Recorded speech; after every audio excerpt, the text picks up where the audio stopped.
Welcome to day one of the 45 Days Data Analytics Challenge.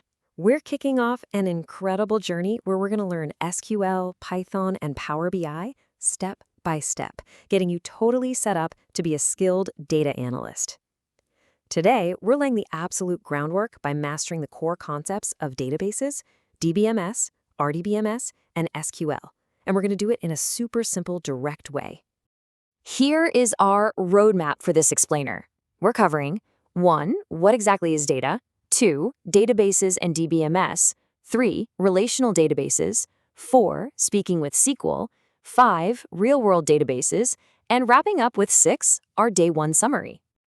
All right, let's jump right into part 1. What exactly is data?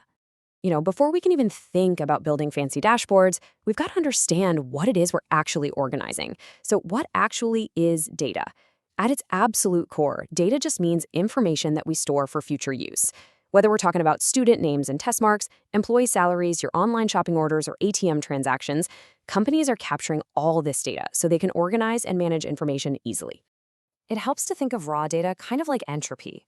Without a structured way to handle it, whether those are numbers, text strings, or Boolean values, information is literally just a scattered, chaotic collection of dots.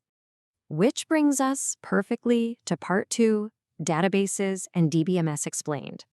So to solve all that chaos, we bring in a database. Instead of scribbling information down in paper notebooks where it can get lost, a database digitally organizes everything. This means we can rapidly search and retrieve exactly what we need, exactly when we need it. It's basically a massive, highly organized digital filing cabinet, letting organizations save huge amounts of information safely and efficiently. But here's the catch.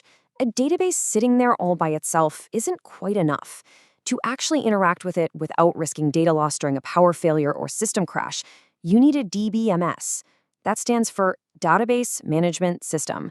It's the actual software program that maintains, manages, and controls access to those stored files. You've probably heard of some common ones like MySQL, Oracle, or SQL Server. If you look at how this works, the DBMS is basically acting as this vital digital middleman. It sits right in the center, taking requests from a user application or an API up at the top, and then it does the heavy lifting of fetching or updating information from the various storage areas down below. It handles the whole shebang, from sorting all the way to data recovery. Moving right along to part 3, enter the relational database. Now, while a basic DBMS just stores data as isolated flat files, an RDBMS, a relational database management system, well, that's the advanced standard we actually use today. Unlike a traditional DBMS that really only supports a single user, an RDBMS organizes data into highly secure tables with rows and columns. This tabular structure physically connects related pieces of information, cuts out data redundancy, and supports multiple users at lightning-fast speeds. It's a total game changer. Okay, part 4. Speaking to data with SQL. So we've got these high-tech relational tables, but how do we actually talk to them? That is exactly where SQL, or Structured Query Language, comes in. SQL is quite literally how we communicate with our databases. And the best part, it's highly accessible because your queries typically read from left to right, very much like a regular English sentence. Let's look at your core arsenal. You've got 4 absolute fundamental SQL commands you're going to use constantly. Select, retrieves, or views your data. Insert adds brand new records. Update modifies existing data. And delete, as you might guess, removes data. These 4 commands are your foundational tools to manipulate literally any relational table.